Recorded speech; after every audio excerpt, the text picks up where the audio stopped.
Glória a Deus. Você está animado hoje, irmãos? Amém? Quero convidar você a abrir comigo sua Bíblia, lá no livro de 2 Samuel, capítulo 9.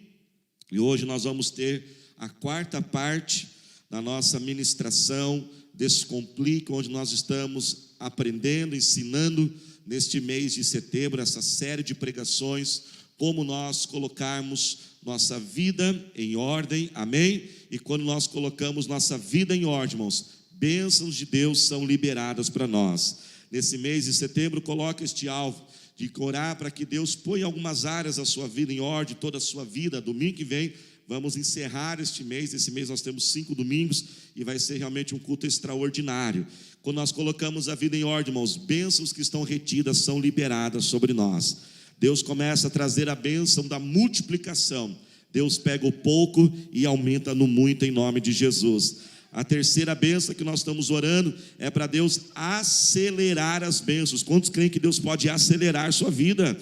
Amém, irmãos? Deus pode restituir, Deus pode restaurar de forma muito mais rápida do que você imagina, e Deus vai fazer isso, amém? E hoje nós vamos continuar esta série de pregações com uma história que realmente assim é fantástica. Cada vez que a gente lê, fala algo novo, e é impressionante como a gente pode receber e ser ministrado pelo Espírito Santo. 2 Samuel 9, versículo 3, os que acharam digam glória a Deus. Diz assim: perguntou-lhe Davi: resta ainda alguém da família de Saul a quem eu possa mostrar a lealdade de Deus? Respondeu Ziba: ainda há um filho de Jonatas, aleijado dos pés. Onde está ele? Perguntou o rei. Ziba respondeu: na casa de Maquir, filho de Amiel, em Lodebar. Então o rei Davi mandou trazê-lo de Lodebar. Repita comigo, diga Lodebar. Versículo 6, quando Mefibosete, filho de Jonatas e neto de Saul, compareceu diante de Davi, prostrou-se com o rosto em terra. Mefibosete perguntou Davi, ele respondeu: sim, sou teu servo, não tenha medo, diga, não tenha medo. Disse-lhe Davi: pois é certo que eu tratarei com bondade por causa da minha amizade com Jonatas, o seu pai. Vou devolver-lhe todas as terras que pertenciam a seu avô Saul, e você comerá sempre à minha mesa. Lá no finalzinho, verso 13, então Mefibosete, que era aleijado dos pés, foi morar em Jerusalém, pois passou a comer sempre à mesa do rei. Irmãos, essa história, para que nós possamos compreendê-la melhor, nós temos que entender o contexto dela. A Bíblia nos diz aqui que certo dia, quando Davi já está com uma vida mais estabilizada, ele já tinha se tornado rei, agora o seu reinado já está estável, ele se lembra de uma promessa que ele havia feito a um amigo dele chamado Jonatas, e essa promessa seria que ele cuidaria dos filhos e da descendência de Jonatas. Então ele chama uma das suas empregadas, os seus servos, e diz assim: olha, eu quero que vocês vão até lá no território de Israel e procurem saber se tem ainda alguém, um dos filhos, um dos netos do meu amigo Jonatas, que ainda está vivo, pois eu prometi que iria cuidar da descendência desse meu amigo.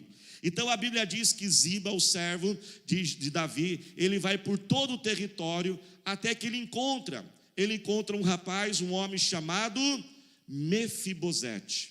E Mefibosete, ele está morando numa região chamada de Lodebar. Lodebar significa um lugar sem pasto, um lugar sem vida, talvez provavelmente um deserto. A Bíblia diz que além de ele morar nesse lugar deserto, um lugar talvez miserável, ele mora na casa de um homem chamado Maquir, ou seja, nem casa ele não tem. Então ele está ali esquecido, talvez ali vivendo uma vida de tristeza, uma vida deplorável, até que então alguém chega na porta da casa dele, e alguém bate, e ele leva um susto, e quando ele abre a porta, ali ele está vendo um oficial do rei Davi. E a Bíblia então diz que aquele oficial diz: olha, o rei está chamando você. E ele vai até o palácio, e quando ele chega então perante Davi, a Bíblia diz que ele está com muito medo. E você pode se perguntar: mas por que ele está com tanto medo? Por que alguém que está lá esquecido, no sofrimento da sua vida, é chamado pelo rei, ele fica assim com tanto medo? há um detalhe nessa história. Mefibosete, como diz, ele era filho de Jonatas. Só que Jonatas era filho do primeiro rei de Israel, o rei Saul. Ou seja, Mefibosete, ele pertencia à dinastia do primeiro rei. E naquela época, irmãos, de reis e reinados, não sei se você gosta muito, mas eu sou professor de história e eu amo estudar, esse período medieval, quando tem às vezes um seriado, um filme sobre rei, eu gosto de assistir, e tem algo ali que você percebe que é sempre uma disputa pela dinastia, não é assim? O sucessor, quem vai ser o próximo rei, e às vezes há reis que quando eles assumem o trono, a primeira coisa que eles fazem é eliminar todos aqueles que podem ser, uma certa forma, de uma concorrência a ele. Mefibosete era uma concorrência. Mefibosete pertencia à sucessão do rei anterior. Um dia ele poderia talvez armar uma revolta para tomar ali o trono de Davi. Por isso que agora ele tem muito medo. Ele pensa, o rei descobriu que eu estou vivo, eu estava lá escondido na minha vida, e agora eu vou ser o quê? Morto. Sabe, irmãos, muitas vezes nós temos tantas situações em nossa vida que esse medo, ele invade o nosso coração, mas o Senhor Jesus trouxe você aqui para dizer, não tenha medo, o rei está te chamando, e não é para acabar com você, mas é para restaurar a sua vida. A Bíblia então diz que Davi fala a Mefibosete, não tenha medo. Mefibosete, eu vou agir em graça sobre a sua vida. Graça significa quando alguém age sobre você sem você merecer aquilo. E Davi então diz, olha, o seu pai era um grande amigo meu, e eu fiz uma promessa para o seu pai, que eu cuidaria dos filhos dele, enquanto eu pudesse. Então Mefibosete, você não vai mais morar lá em Lodebar, você vai sair daquela casa emprestada, você vai morar comigo aqui no meu palácio, Mefibosete. Você vai sentar à minha mesa, algo, irmãos, inacreditável, porque a maioria dos reis não permitiam pessoas doentes e deficientes na sua mesa, porque aquilo era um sinal de azar. A Bíblia diz então que Davi continua restaurando a vida de Mefibosete, diz, além de morar no palácio, além de sentar à minha mesa, eu vou devolver todos os bens, todos os patrimônios do seu pai e do seu avô. Eu vou te dar empregados que vão trabalhar para você e gerar toda a sua renda. Irmãos, talvez Mefibosete, ele não acredita que aquilo poderia acontecer na vida dele. Talvez eu imagino ele, talvez espantado, porque ele acorda miserável, ele acorda naquele dia esquecido, e ele termina aquele mesmo dia na presença do rei, com a sua vida tão transformada. Por que talvez foi tão difícil para Mefibosete acreditar? Porque, irmãos, da mesma forma que foi em um dia que Mefibosete teve a sua vida transformada, foi em um dia que ele teve a sua vida totalmente destruída. Vamos voltar um pouco na história. Mefibosete era neto do rei Saul. E a Bíblia então diz que certa vez, lá em 2 Samuel 4, que povos inimigos invadem o território de Israel. E quando povos inimigos invadiam, o primeiro alvo de eliminação era sempre o rei, a rainha, com seus filhos, os seus netos, os príncipes. E agora então a Bíblia diz que Israel é invadida. E a Bíblia então diz que Saul ele morre, Jonatas morre, e Mefibosete ainda é um bebê. Mefibosete está no colo da sua babá. E a Bíblia então diz que a babá correndo para salvar a vida dela e a salvar a vida daquela criança que está sob o cuidado dela, a Bíblia diz que ela tropeça, e ela, ao tropeçar, ela cai por cima do menino, e agora então ele tem, de uma certa forma, as pernas quebradas, e ele se torna um aleijado. Aquele menino, irmãos, ele acorda num dia. Naquele dia, quando ele acorda, ele é neto de rei. Ele tem um futuro promissor. Nos dias de hoje seria aquela criança, aquele jovem que poderia escolher a sua profissão, viajar para onde quiser, teria um futuro maravilhoso. A Bíblia diz que ele tem vô, ele tem pai, ele tem mãe, ele tem saúde, mas ele termina o mesmo dia, olhe para cá, o mesmo dia, ele termina órfão, Ele termina aquele dia sem pai, sem mãe, sem vô. Ele termina o dia com todo aquele futuro de realeza, talvez até mesmo ele um dia ser o rei. Aquilo tudo se acaba. Ele termina aquele dia aleijado. Em um dia, ele perdeu tudo que ele tinha. Nós estamos falando, irmãos, nesse mês de setembro, sobre nós colocarmos nossa vida em ordem.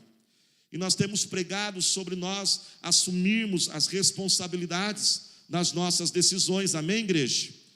E nós colocarmos em ordem aquilo que talvez nós estamos sofrendo por consequências de decisões erradas, por consequências de atitudes equivocadas.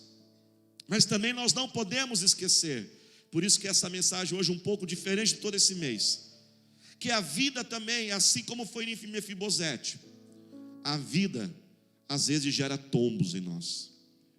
Há situações que nós passamos na vida, que às vezes nós não temos a culpa sobre aquilo. São situações deste mundo. 1 João capítulo 5 diz que esse mundo, ele jaz no maligno. Muitas vezes, às vezes a gente vê uma reportagem, não é verdade? E a gente pensa, onde que Deus estava para permitir aquilo? Já aconteceu isso com você? Às vezes tem pessoas que ficam até revoltadas contra Deus. Como que Deus ama? Cadê o amor de Deus? Falam-se tanto que Deus é amor. Olha essa tragédia. Olha esse prédio que desabou. Estamos vendo recentemente no Rio de Janeiro uma menina que morreu por uma bala perdida, um futuro perdido. E às vezes a gente fica pensando, cadê Deus em tudo isso? Irmãos, Deus existe, Deus ele é amor e tem amor por todos nós e por toda a humanidade. Mas Deus também colocou algo no ser humano chamado o livre-arbítrio. E o homem então, ele tem uma escolha a fazer. Ele pode então se virar para esse amor de Deus ou virar as costas para o amor do Senhor. Ele pode correr para Deus ou ele pode correr de Deus. Ele pode se achegar ao Senhor ou pode se distanciar do Senhor. Da mesma forma que Deus tem o amor, o homem também tem a liberdade. E ele também tem a escolha de construir um prédio e usar um material inadequado para a ganância do seu coração. Da mesma forma, você, irmã, você pode se dedicar ao seu casamento, mas o seu esposo ainda tem a liberdade dele. Nós podemos amar nossos filhos e educar os nossos filhos e fazer o melhor para os nossos filhos, mas eles ainda têm a liberdade deles. Nós podemos nos dedicar ao nosso trabalho, mas talvez um chefe, um supervisor injusto e corrupto, às vezes ele prefere promover alguém porque é amigo dele e ser injusto com você, talvez até mesmo demitir. Às vezes eu posso dirigir com prudência, mas o outro ele dirige de forma imprudente e pode causar um acidente que aí transtorna a minha vida. E assim, irmãos, quantos de nós talvez entramos aqui e nós estamos olhando para áreas da nossa vida que precisam ser consertadas, mas áreas que talvez foram geradas por situações que estão fora do nosso controle. Nós vivemos num mundo que julga, nós vivemos num mundo que oprime. Nós podemos ver até isso lá nos discípulos de Jesus. Hoje, por causa da internet, isso é aumentado, mas já sempre existiu no coração da humanidade. Certa vez chegaram para Jesus e falaram assim: Jesus, quem pecou para essa criança nascer assim deficiente? Talvez o tombo da sua vida foi um filho que nasceu com uma deficiência física. Isso tem sido difícil, apesar de você amar o teu filho, a tua filha. E ali então aqueles discípulos começaram já com um espírito de culpa, dizendo: eu acho que foram os pais dele, os pais dessa criança pecaram para ele nascer assim com essa deficiência. Ou seja, já começam a colocar uma carga de culpa e de acusação. Eles chegam até a dizer: eu acho que foi a criança que pecou para nascer assim. Gente, presta atenção, como que uma criança pode pecar antes de nascer? Talvez eles estão até com alguns pensamentos de reencarnação, alguma coisa, ou seja, ela pecou numa outra vida e está sofrendo agora. Da mesma forma, talvez Satanás, ele tem trago sobre você uma carga de culpa e de acusação, mas hoje é dia do Senhor nos libertar e nos restaurar em nome do Senhor Jesus.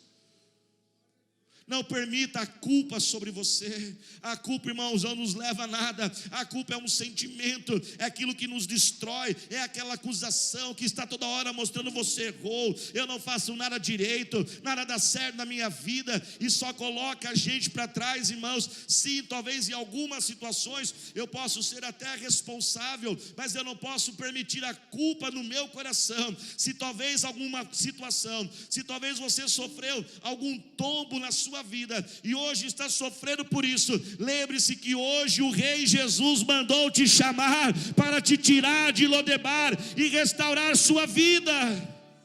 Você ainda tem esperança, que Deus tem poder para curar, para transformar, para restaurar. Irmão, sabe que às vezes nós perdemos a esperança. Como pastor, eu acompanho, às vezes, pessoas, ao mesmo tempo na igreja, por causa da dinâmica da igreja, ao mesmo tempo que eu estou acompanhando os mais novos que chegam, às vezes também estou acompanhando aqueles que estão há mais tempo. E às vezes nós olhamos, por que aqueles mais novos, às vezes parece que há mais milagres na vida deles? É porque, irmãos, às vezes o tempo vai passando de conversão e a gente começa a ter uma fé complicada. Às vezes a gente começa a pegar coisas simples e tornamos elas tão confusas na nossa vida, e às vezes nós começamos a perder aquela fé simples, aquela fé pura, aonde nós podemos crer: o meu Deus ainda é Deus de milagre, o meu Deus pode mudar a minha vida em um dia, assim como Mefibosete, em um dia sua vida foi destruída, mas também foi em um dia que ele teve a sua vida restaurada. Naquela manhã ele acorda esquecido, mas ele termina o dia lembrado. Ele acorda na miséria, mas ele termina o dia na riqueza. Ele acorda sem esperança, agora ele termina o seu dia com um futuro maravilhoso. E esse mesmo Deus está aqui hoje, como diz Mateus capítulo 8 verso 28, basta uma palavra para Jesus. Você ainda tem vindo à igreja com fé, você ainda tem vindo à igreja com alegria, você ainda tem vindo aos cultos crendo: Deus pode fazer algo hoje na minha vida. Há um tempo atrás, uma irmã me procurou e ela falou assim: pastor, eu saí de casa naquele dia e falei: hoje eu vou ser curada, hoje eu vou ser curada, Deus vai falar comigo hoje. E eu passei perto dela, eu dei um abraço nela, e quando eu dei um abraço nela, irmãos, ela falou assim: pastor, eu senti o poder de Deus na minha vida. E ela foi rápida, esperta, ela colocou a mão sobre a filha, pegou na mão dela e falou assim: filha, a unção de Deus está aqui, Deus também está te curando. Irmãos, ela já estava várias semanas doente, ela foi curada instantaneamente naquele culto. Na semana ela fez exames e não apontou mais nada, e até hoje ela está 100% curada. Esses dias nós tivemos um casamento na igreja, e nós ouvimos ontem esse testemunho. E naquele casamento nós estávamos ali ministrando, e no momento eu falei: olha, nós não estamos aqui num salão social, nós estamos aqui na casa de Deus, e na casa de Deus há poder, a presença do Senhor. E uma das pessoas que estava assistindo o casamento, um senhor idoso, irmãos, ele até estava com dificuldade, ele quase nem viria ao casamento com tantas dores que estavam. E esse casamento foi mais ou menos uma semana atrás, recentemente. E então, ontem um irmão procurou, o Zé Antônio e a Rita aqui, ele falou assim: pastor, eu quero contar um testemunho. Ali o meu pai, ele veio ao casamento, e ele chegou para mim e falou: olha, aquela reza que o padre fez lá, eu não tenho ideia, mas não tem problema. E ele falou assim: olha, sabe que aquelas dores eu não estou sentindo mais, aquela reza lá foi forte, porque o poder de Deus ainda manifesta, irmãos, e nós temos que crer. Você pode glorificar ao Senhor Jesus? Quantos creem que pode ser hoje o dia do Senhor mudar a sua vida? nós não podemos perder a esperança. Eu vou repetir, não perca a esperança. Deus é Deus ainda de milagre, Ele é de poder, Ele é de restauração. Basta uma palavra, basta um dia. Mantenha a tua fé firme, mantenha a tua fé acesa, continue orando, crendo, confiando, clamando, até algo acontecer. Hoje eu estava vindo para o culto, e eu me lembrei de uma música, e eu ia tocar com o pessoal aqui, mas eles são muito novinhos, eles não conhecem, viu, irmãos? E a música foi meu pai que me ensinou, e aquela música dizia assim: o culto hoje vai ser maravilhoso, porque Jesus vai derramar o seu poder. Você lembra com as palmas? O culto hoje vai ser maravilhoso, porque Jesus vai derramar o seu poder. Abençoe teu irmão. Derrama, Senhor, derrama, Senhor, derrama sobre nós o teu poder. Derrama, Senhor, derrama, Senhor, derrama sobre nós o teu poder. As palmas. Nós vamos hoje sair daqui alegres, porque Jesus vai derramar o seu. Você crê nisso? Nós vamos hoje sair daqui alegres, porque Jesus vai derramar o seu poder. Abençoa teu irmão. Derrama, Senhor, derrama, Senhor, derrama sobre nós o teu poder. Derrama, Senhor, derrama, Senhor, derrama sobre nós o teu poder. Você crê que Ele pode fazer hoje? Você pode aplaudir glorificando ao Senhor? Aplauda bem forte, diga: é hoje, é hoje. Glória a Deus. Agora você vê porque eu prego e não canto, né, irmãos? Glória a Deus. Deixa o pessoal que canta, eles cantam melhor. Mas nós não podemos perder a esperança. Ele ainda é Deus grande. Oração resolve. Eu vou repetir, a oração ainda está resolvendo, viu? A oração ainda está funcionando. Ele é fiel e justo para responder o nosso clamor. E talvez você pode perguntar: mas eu mereço isso? Será que eu mereço essa bondade? E se nós olharmos, irmãos, o que Mefibosete fez para receber toda aquela benevolência do rei? Nada. Ele não fez nada para merecer aquilo. Ele não fez nada para conquistar aquilo. Ele nem votou no rei. Ele não fez nenhuma homenagem para o rei. Tudo aquilo que Mefibosete recebeu foi por causa da promessa que Davi fez ao pai de Mefibosete. A aliança que havia entre Davi e Jonatas. Ele recebe algo por causa da bondade do seu pai, por causa da bondade do rei. E o rei Davi, irmãos, nessa história, representa para nós o nosso Deus, amém, igreja? E Jonatas, nessa história, ele representa o nosso querido e Salvador Jesus Cristo. Quando Deus decide te abençoar, quando Deus decide te restaurar, quando Deus decide mudar a tua sorte, como Ele pode fazer em apenas um dia e apenas uma palavra. A questão não é acerca de você, a questão não é o que você faz de bom ou de errado. Deus não está fazendo uma conta ou um saldo, onde Ele põe assim: você acertou tanto, errou tanto, e o seu saldo é desse nível, então você merece ou não merece. A questão não é o que você produz para Deus, a questão é que quando Deus derrama suas bênçãos por nós, Ele derrama por causa de algo chamado da sua graça. A graça de Deus é aquele favor imerecido de Deus na nossa vida. Por isso nós não podemos deixar de clamar e chamar por essa graça sobre nós. Ele faz por causa do sacrifício de Jesus na cruz do Calvário. Lá na cruz Jesus já pagou os teus pecados, lá na cruz Jesus já cancelou a sua dívida, lá na cruz Jesus morreu por você e te faz aceito perante Deus, e te faz agora merecedor de receber tudo aquilo que você precisa. E por isso nós amamos Jesus, nós louvamos a Jesus, porque naquela cruz Ele liberou a graça do Pai sobre nós, o seu amor infinito, imensurável, incondicional. Você pode hoje ter sua vida transformada. Ele pode te restaurar, não pelo que você fez, não pelo que você irá fazer, não porque você deixou também de fazer, porque Ele te ama, Ele te ama, Ele te ama. Você é o filho dEle, você é a filha dEle, e essa graça está sobre todos nós, em nome de Jesus. Quando meus filhos nasceram, irmãos, e eu peguei a minha filha e meu filho pela primeira vez, e quando olhei ali o rostinho deles, a primeira coisa que veio: como são lindos, e puxaram o pai. Estão brincando, irmãos? Parentes só na pregação, né? Puxaram a mãe, que é muito melhor. E eu falei: puxa vida, como eu amo vocês, como eu amo.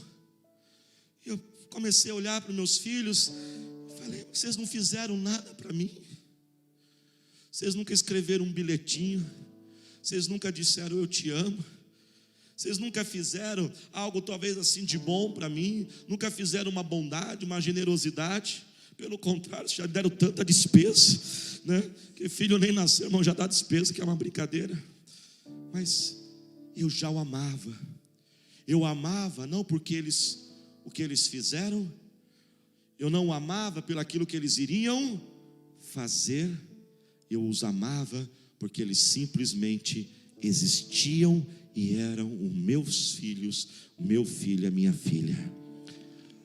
Você é simplesmente amado por Jesus e amado por Deus. E o Rei bate hoje na porta da tua vida e diz: vamos sair de Lodebar, vamos sair desse estado. Talvez você sofreu um tombo na vida, que a vida nunca mais foi a mesma, e até hoje ela está desorganizada, complicada. Mas o mesmo Jesus está aqui para te restaurar, te consertar. Se foi um tombo que te derrubou e te destruiu, uma palavra dele está aqui para te curar e te libertar e te levantar. Se coloque de pé agora, glorificando ao Senhor Jesus. Glorifica ao Senhor agora, dê glória a Deus. Diga: Senhor, eu te quero, eu te preciso, Senhor. Olhe para cá. Mas a Bíblia também diz lá no versículo 13 que agora Mefibosete está no palácio, está na mesa do rei, os bens restaurados.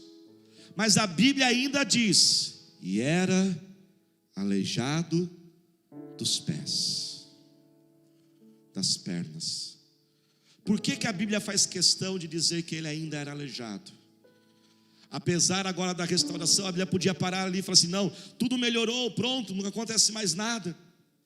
A Bíblia, irmãos, faz questão de mencionar que ainda ele era aleijado, para mostrar para ele, mostrar para nós, que enquanto nós ainda estivermos nesse mundo, ainda haverão situações que vão nos desagradar. Esse mundo que vivemos, ele jaz nesse maligno, e nós sofremos as interferências desse mundo. Por isso cabe a cada um de nós, ao descomplicarmos nossa vida, diariamente fazermos uma escolha: ou viveremos tristes e infelizes por aquilo que talvez não está como nós gostaríamos que estivesse, ou poderemos se alegrar com aquilo que Deus tem feito sobre nós. A verdade, irmãos, é que todos nós temos uma perna aleijada debaixo da toalha da mesa. Ninguém, Deus não dá tudo para uma pessoa. Todos nós temos situações. Talvez muitos de vocês que nós estamos aqui, talvez estiveram um histórico familiar de rejeição, um histórico familiar de abandono, talvez uma família que você cresceu, que você não queria crescer. Mas a verdade é que você hoje pode escolher ficar triste por aquilo, porque talvez a sua perna é aleijada ainda. Como Mefibosete, apesar de tudo que ele estava vivendo, sabia que ele ainda podia ficar triste no mesmo lugar que onde ele estava antes. O que você vai escolher hoje? Se alegrar por aquilo que Deus tem feito e tem te dado, ou permitir a tristeza em teu coração?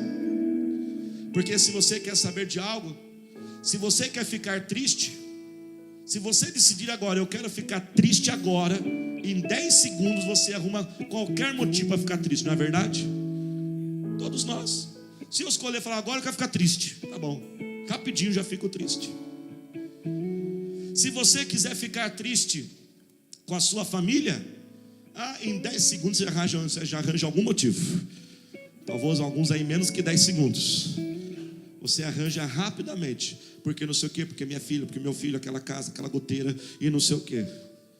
Você quer ficar triste com o seu corpo? Facinho. Quer ver? Deixa eu ver se eu sou profeta aqui, quer ver?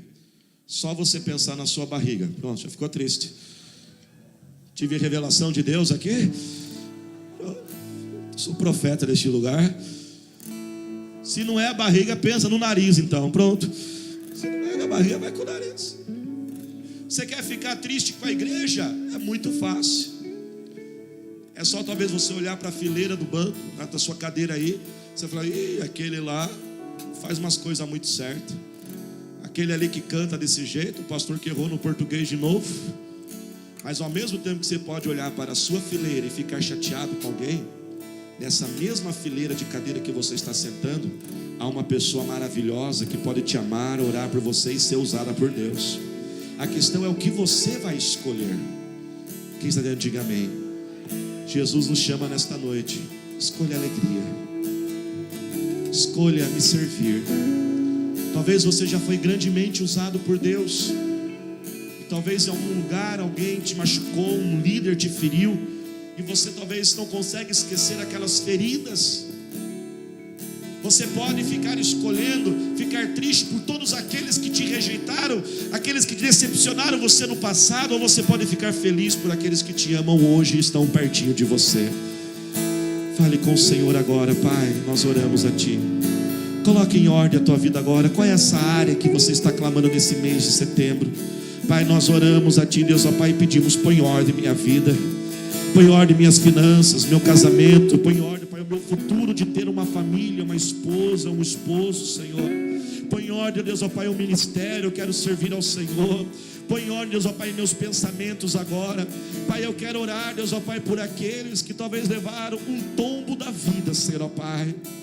Ó Deus, ó Pai, se dedicaram a alguém, se dedicaram a algo, Senhor.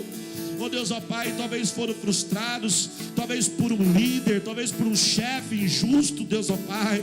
Ó Deus, ó Pai, eu quero orar por aqueles, Senhor, que talvez sente um espírito de culpa, talvez essa mãe, esse pai, por um filho que talvez nasceu com uma deficiência, Senhor. Ó Pai, nós oramos agora, Senhor, assim, Pai, como em apenas um dia a vida de Mefibosete foi destruída, em apenas um dia a sua vida já foi restaurada e restituída, Senhor. Eu ainda creio, Pai, que basta um dia para o Senhor. Eu ainda creio que basta uma palavra, Senhor, e o Teu poder pode vir sobre nós, e a nossa vida pode, Deus, ó Pai, ser restaurada. Senhor, nós Te louvamos e nós Te adoramos. Dê a mão para quem está do seu lado agora. Pai, eu oro por essas bênçãos desse mês de setembro. Põe ordem